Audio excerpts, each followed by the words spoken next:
Okay, now do you want the book answer or you want the real answer? I want the truth. Okay, the truth is very simple.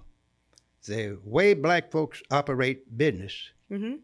in their what we call commercial businesses, Mm-hmm. in their churches and schools, Mm-hmm. is that they use the plantation methodology.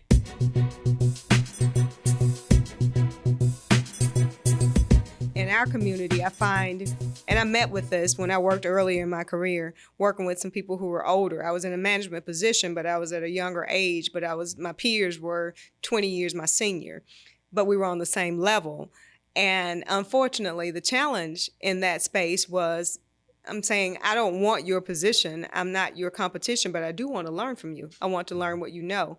What is the resistance in our community to mentoring people to be able to come up and to learn what we know? Okay, now do you want the book answer or you want the real answer? I want the truth. Okay, the truth is very simple. The way black folks operate business Mm-hmm.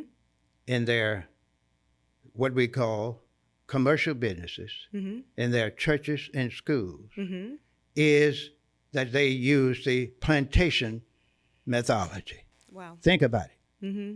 Black folks have always thought that they were more successful when they were being led by white folks. Wow. White folks always designated a few blacks and put them in a position of Authority. or trust, Mm-hmm. pull you off the plantation, put you in the house. Mm-hmm.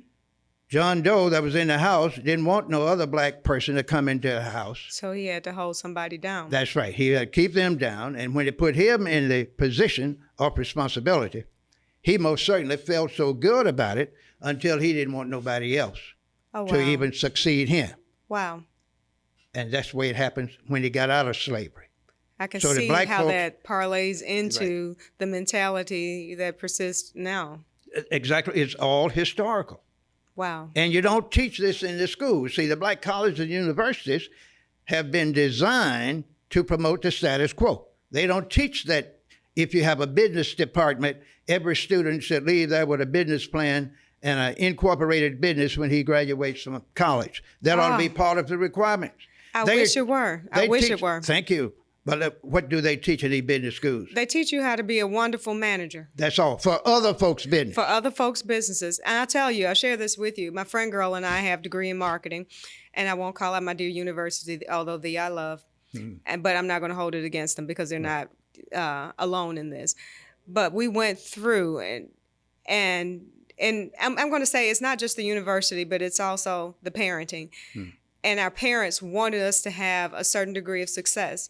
And so we were taught at school and at home, go to school, learn well, do well, and get a job. That's right.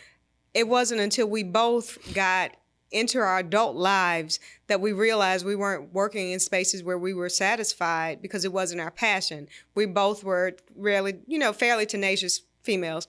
And we were able to do a lot of the things we wanted to do coming through school, and we were not afraid to try it, but we were best buddies, and we got into our adult lives and both started businesses because we realized nobody ever told us we could do it until we got out into the world and saw somebody else doing it and said, wait a minute, I can do that too. 10 or 15 years later. 10 or 15 years later, had I known then what I know now, I would have started that while I was in school. College. Exactly. And that's what. Here's another contention I have with some of our business schools.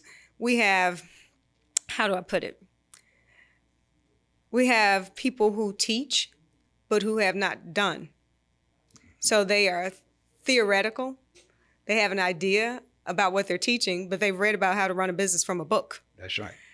And so their theories about what it really takes to manage a business are not grounded in what really happens. And so I think it would be far more effective. And I think that my own university has moved towards that more, I've seen. But it'd be far more effective to have real business owners teach students how to be business owners. And I definitely think that if you're in a school of business, having a business should be a part of the curriculum. That should be. It should be mandated. Yes. And it should be a policy that when you graduate with a business degree, you have to have an incorporated business and a small staff. and work for yourself. Now, there's nothing wrong with working for that Fortune 500 company Right. 3 to 5 years while you build your business up. They can be your investors because that That's check right. that they pay you will be the investment you make in your own guarantee business.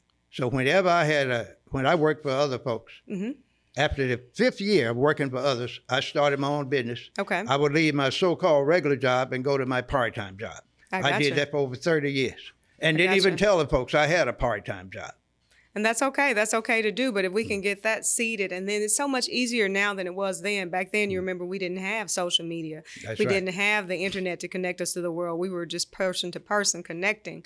And so these days, you can create a business from your laptop. Exactly right. That's a wonderful And make thing. money. And make money at Yeah. it. So I appreciate this conversation, and I think that we have had amazing journeys down a few different paths. I love speaking with wisdom. I Thank you. love you sharing your wisdom. Thank you you. so much for that opportunity.